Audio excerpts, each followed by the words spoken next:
Saudara Gubernur Jawa Barat Deddy Mulyadi berencana mengirim siswa yang bermasalah ke sekolah militer. Deddy Mulyadi menyebut Pangdam 3 Siliwangi sudah menyiapkan barak untuk program tersebut. Gubernur Jawa Barat Deddy Mulyadi akan mengirim siswa bermasalah tinggal di barak militer. Deddy bilang tujuannya untuk mengubah pola hidup siswa agar lebih disiplin. Namun Deddy menegaskan, siswa dikirim ke barak bukan untuk pendidikan militer. Status pelajarnya tidak akan hilang. Mereka tetap statusnya adalah pelajar SMPA, SMAB, dan kemudian tetap mereka belajar sebagaimana biasa, tapi pola hidup yang dirubah. Satu, misalnya jam tidurnya harus jam 8, itu kan susah tuh. Kalau di rumah nggak bisa. Dan tidak ada pelatihan militer. Jadi masuk barak militer bukan latihan perang-perangan, bukan. Membantu membangun kesehatan pikiran, kesehatan mental, dan kesehatan raga mereka agar mereka menjadi anak-anak yang bugar. Tetap belajar di sekolah, tetap belajar, mereka tetap melaksanakan kegiatan belajar mengajar, gurunya mengajar di sekolah. Cuman bedanya mereka melaksanakan kegiatan itu di areal komplek militer atau Polri. Nanti ada ruang kelasnya, nanti ada guru yang dari sekolah di mana dia asal untuk berkunjung, nggak ada problem apapun. Kepala Dinas Penerangan Angkatan Darat Brigjen TNI Wahyu Yudayana mengatakan pihaknya siap membantu Pemprov Jabar terkait rencana Gubernur Jawa Barat Deddy Mulyadi yang akan mengirim siswa bermasalah ke barak militer. Melalui pesan tertulis, Wahyu mengatakan sudah ada beberapa wilayah yang direncanakan sebagai tempat pelaksanaan sesuai pertimbangan Pemprov Jabar, meski belum mencakup seluruh wilayah di Jawa Barat.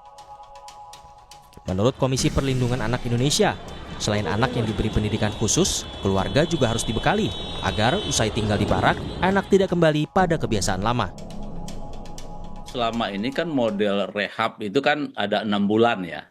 6 bulan dan dalam catatan KPAI 6 bulan itu tidak cukup gitu ya. Apalagi keluarga tidak disiapkan gitu ya. Jadi ini tentu harus dibenahi, hulu hilir harus dibenahi gitu ya.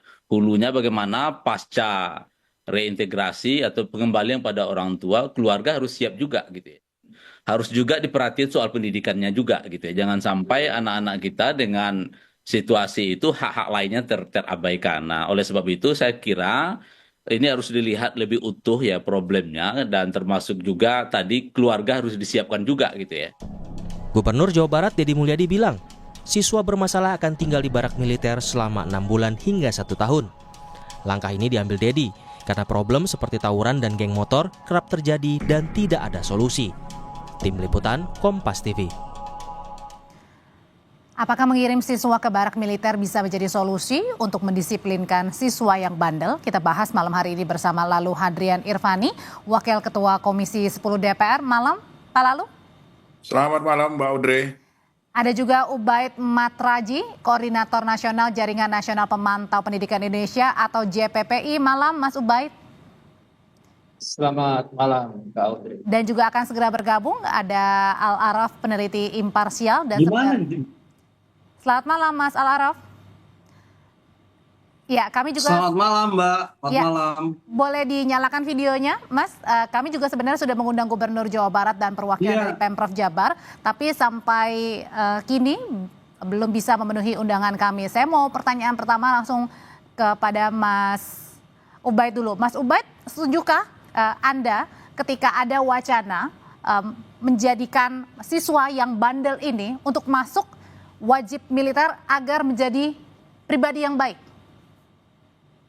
Jadi sampai hari ini ya, tidak ada kajian ataupun tidak ada hasil penelitian yang menunjukkan bahwa pembelajaran akan cara-cara militeristik itu jauh lebih efektif daripada pembelajaran yang ada gitu ya. Jadi kami melihat justru ini langkah yang sangat instan, itu tiba-tiba tidak melalui diskusi dan juga kajian yang panjang. Kami mengkhawatirkan justru ini anak-anak menjadi kelinci percobaan gitu ya, yang seharusnya ini harus disikapi dengan serius. Karena kita tahu bahwa soal tawuran, soal geng motor yang melibatkan anak-anak ini bukan kejadian hanya tahun ini, tapi ini masalah lama yang tentu harus dikaji secara mendalam, dikaji secara serius, sehingga strategi intervensinya tidak bisa menggunakan hanya satu pihak, kemudian secara instan, kemudian faktornya itu seakan-akan satu. Gitu ya. Jadi dalam artian Padahal bahwa Mas Ubaid ini menilai ketika anak-anak yang bandel kemudian diwajibkan untuk wajib militer ini tidak menjamin juga anak ini akan menjadi baik begitu? Tidak menjamin, ya kan? Karena kita tahu kedisiplinan yang diterapkan dengan cara-cara pendidikan ala militer, dengan kedisiplinan yang diterapkan di sistem pendidikan sipil itu sangat jauh berbeda, gitu ya. Okay. Kalau menggunakan pendekatan militer itu adalah hanya kepatuhan murni ya terhadap takut terhadap sanksi. Takut terhadap pimpinan, jadi ketakutan terhadap sanksi gitu ya. Tapi penyadaran akan kedisiplinan dalam sistem pendidikan sipil itu berbeda. Kalau yaitu gitu kita menggunakan pendekatan disiplin positif gitu ya. Dan itu jauh sekali kita dalam disiplin positif tidak menggunakan sanksi-sanksi, tapi bagaimana membangun kesadaran anak-anak untuk mereka memahami apa. Berarti artinya adalah dikiranya ini rasanya wacana ini kurang tepat begitu ya. Saya mau tanyain ke Pak Lalu. Pak Lalu, menurut dari Anda sendiri dan teman-teman di DPR ini sama juga sepakat bahwa rasanya sih soal-soal wajib militer ini tidak tepat nih untuk mendisiplinkan anak. Ya, Mbak Audrey, jadi pertama niatan dari Kang Deddy Mulyadi ini sebenarnya bagus niatannya, ya kan? Ya tentu kalau dibilang terlalu tergesa-gesa, ya saya juga mengatakan terlalu tergesa-gesa tanpa ada diskusi dengan melibatkan para pemangku pendidikan lah. Nah, oleh sebab itu kita juga perlu pertanyakan dan klasifikasi kategori nakal yang dimaksud oleh Kang Deddy Mulyadi itu seperti apa? Apakah siswa ini terjerat narkoba, siswa ini termasuk di dalam geng motor, siswa ini terjerat candu judi online. Nah, ini kan harus ada penjelasan yang termasuk di dalam kata nakal tadi. Nah, kemudian ketika siswa-siswi ini dikirim ke barak militer, kurikulum yang digunakan apa? Apakah di sana mereka hanya mendapat pelatihan fisik, pelatihan kedisiplinan dan sebagainya, atau mereka ini kan siswa yang harus belajar di sekolah, yang harus mendapat pelajaran ilmu pengetahuan sebagaimana layaknya siswa-siswi yang lain, kan seperti itu. Ini juga harus dijelaskan oleh Kang Deddy Mulyadi. Kemudian jangan lupa bahwa koordinasi para pemangku pendidikan ini menjadi sangat penting. Apakah Pemprov Jabar sudah mengkoordinasikan dengan Kementerian Pendidikan Dasar dan Menengah?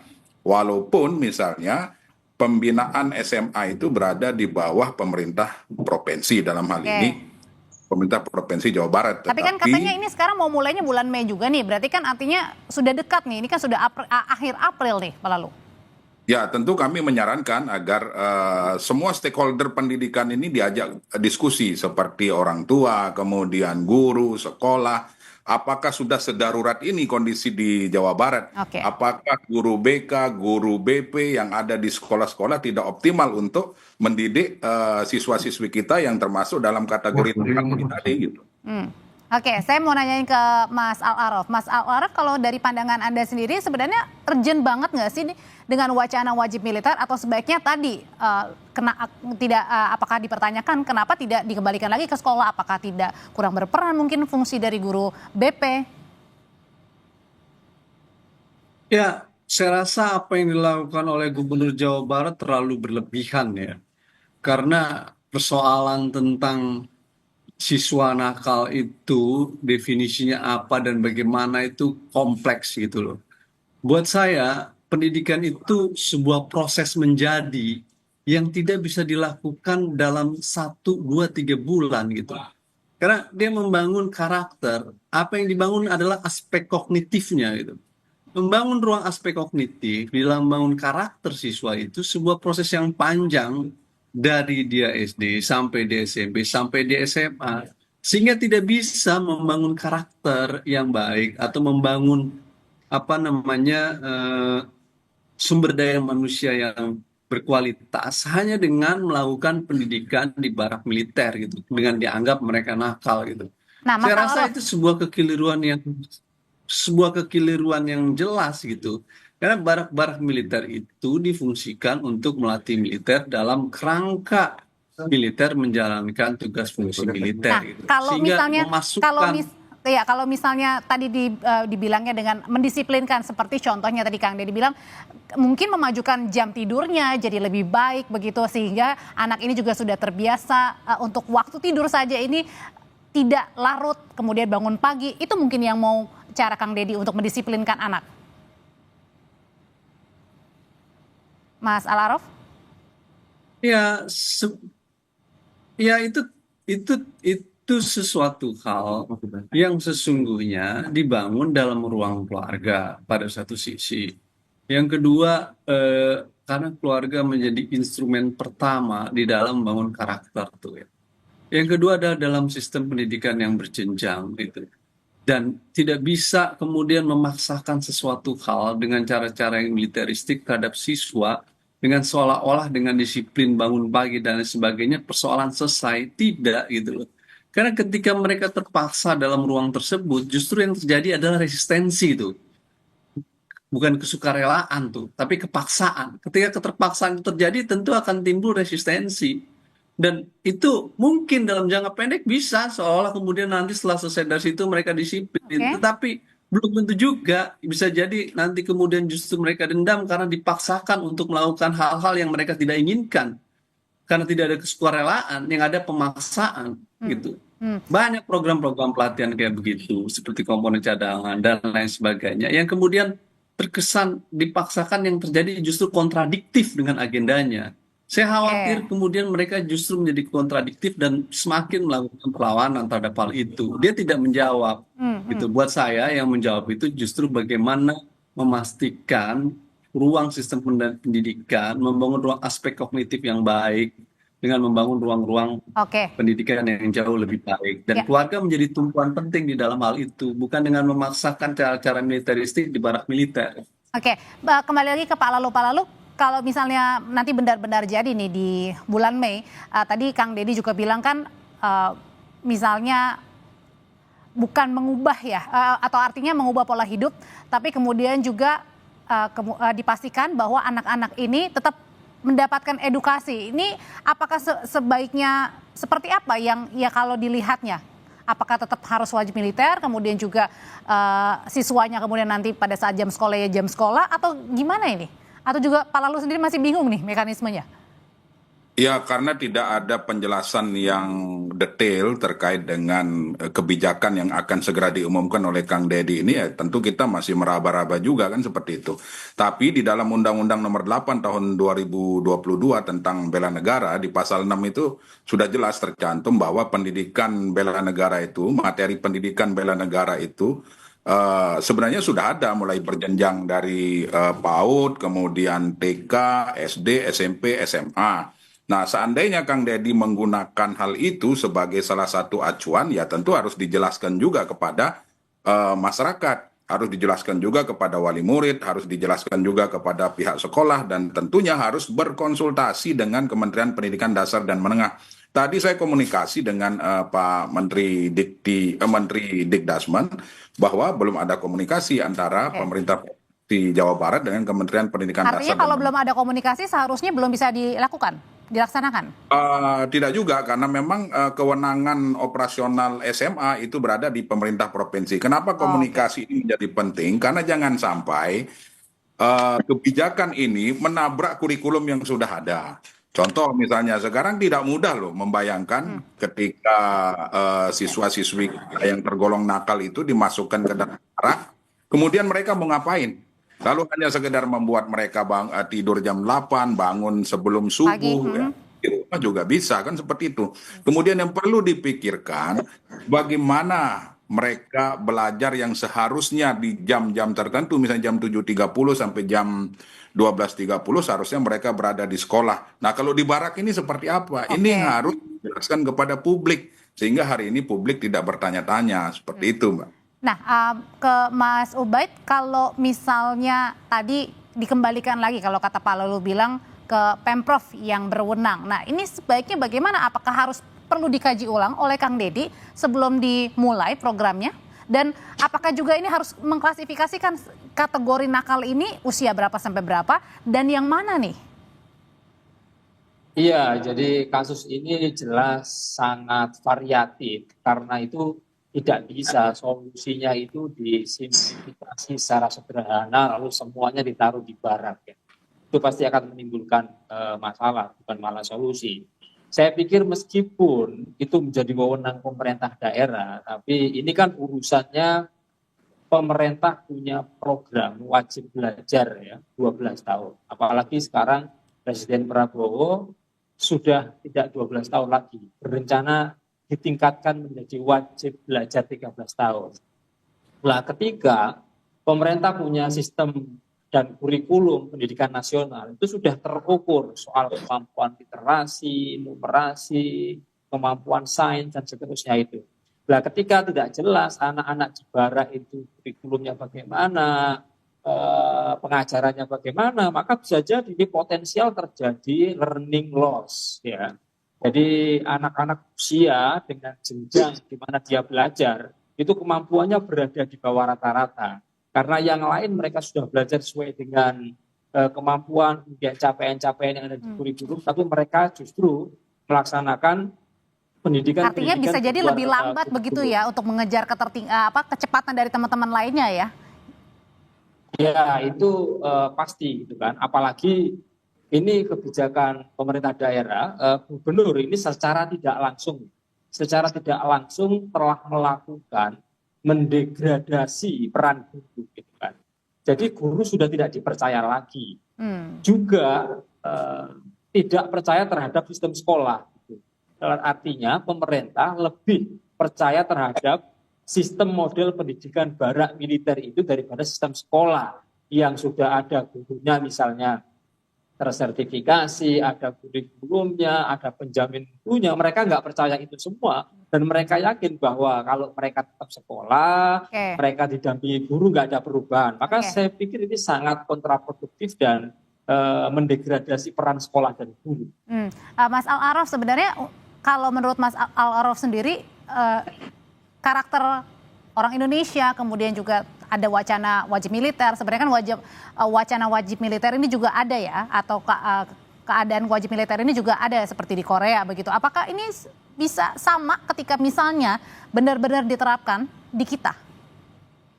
Begini, ini dua hal yang berbeda ya. Wajib militer itu punya output dan tujuan untuk melipat gandakan kekuatan pertahanan dalam menghadapi kemungkinan perang. Sehingga dia menjadi bagian dari program strategi pertahanan. Dan program semacam ini tidak bisa kemudian diserta-mertakan menjadi bagian dari wajib militer karena tujuannya berbeda. Ketika wajib militer dilakukan itu outputnya adalah untuk persiapan pelipat ganda kekuatan pertahanan untuk perang. Tidak semua negara ada negara kayak Korea Selatan. Tapi karena warga negara di Korea Selatan tiap pagi bangun tidur itu akan selalu berpikir besok akan perang dengan Korea Utara. Karena Korea Selatan dengan Korea Utara itu tiap hari konflik, kemungkinan perang terjadi. Di negara-negara lain ada yang tidak. Nah, sementara hal ini bukan dalam konteks itu. Makanya saya katakan, Gubernur Jawa Barat tidak memahami secara konsepsi tentang bagaimana apa yang dimaksud dengan wajib militer. Ini wilayahnya di mana nih? Kalau ini di wilayahnya katanya untuk memperbaiki mereka yang nakal-nakal, yang menurut saya tidak salah. Ngapain di barak militer? Mereka cukup dikembalikan kepada sekolah, sistem pendidikan mereka, kepada guru, dan percayakan kepada sistem yang ada untuk memperbaiki mereka. Kalau kemudian dianggap artinya tidak perlu wajib militer, tidak perlu kemudian masuk ke kompleks militer. Sama sekali tidak perlu, karena kita udah punya sistem pendidikan yang matang dan mapan. Ada sekolah, ada guru, dan itu bisa dimaksimalkan. Tinggal bagaimana komunikasi antara sekolah, guru, dan keluarga di dalam memaksimalkan mereka. Ruang barak militer bukan ruang untuk memperbaiki mereka yang nakal. Ruang barak militer itu dibangun untuk tempat camp militer di dalam melakukan pelatihan militer dalam kerangka perang. Dan lagi-lagi MOU dari Pak Deddy dalam konteks operasi selain perang dengan militer itu hal yang salah dan keliru. Karena yang bisa melakukan secara hukum menurut Undang-Undang TNI 34 2004 untuk menjalankan tugas-tugas selain perang bukan melalui MOU antara gubernur dengan militer, tapi yang bisa melakukan itu hanya presiden untuk kemudian melibatkan militer dalam operasi, misalkan membantu pendidikan. Tapi itu pun kalau kondisinya darurat, Mbak. Situasinya emergensi. Kan artinya ini belum genting-genting banget ya?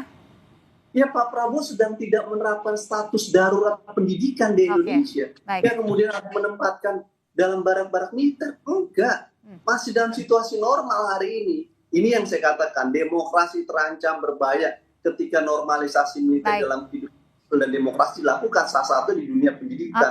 Ini hal yang keliru dan harus dikoreksi oleh Menteri Dalam Negeri setelah Presiden dan Menteri Pertahanan menurut saya, karena menurut saya ini menyalahi hukum dan tidak sesuai tujuan dan konteksnya. Kalau gitu koreksi dan masukannya apa Pak Lalu?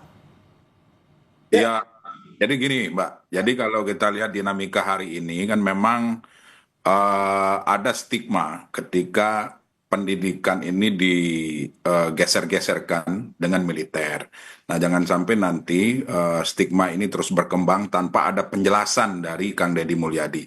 Jadi saran kami di Komisi 10 itu, sebaiknya diskusikan kembali dengan seluruh pemangku pendidikan, seluruh stakeholder pendidikan, libatkan guru, libatkan orang tua, libatkan kemudian pemangku-pemangku pendidikan lainnya, agar betul-betul niatan, saya yakin niatannya Kang Deddy ini baik sebenarnya, ingin menciptakan generasi unggul Jawa Barat, kemudian mencegah geng motor yang tidak pernah bisa teratasi selama ini, yang notabene adalah siswa-siswi kita ternyata lebih banyak dibanding mereka-mereka yang sudah lulus SMA. Tetapi lagi-lagi caranya ini yang perlu kita diskusikan bersama-sama. Siapa tahu nanti dari hasil diskusi itu ditemukan formula yang lebih bagus, ketika ini diterapkan di Jawa Barat dan berhasil, bisa jadi menjadi suatu proyek percontohan nasional yang bisa diikuti oleh daerah-daerah lain. Tapi saya sepakat dari Mas Ubaid, masalah Arab tadi, itu bentuk kegelisahan